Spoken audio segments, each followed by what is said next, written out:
Hello sa inyong lahat. Kamusta po kayo? True love comes from the God.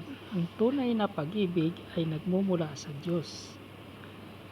Hindi kayang gumawa ng wagas at tapat na pag-ibig ang tao sa sariling niyang kakakayahan.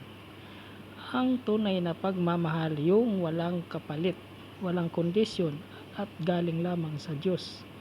Nang ang Diyos ang pinagmulan, modelo at lakas ng bawat Kristiyanong nagmamahal. Kaya kung nais nating magmahal ng totoo, kailangan nating manatili sa Diyos. Ano ang sabi diyan dito sa 1 John chapter 4 verse 7? Let us love one another, for love comes from God. Salamat sa Diyos sa kanyang salita at salamat sa inyong panonood sa aking video. God bless us all. Ingat po lagi at ugaliin nating laging manalangin. Kung ano man ang ating ginagawa, ingat lagi.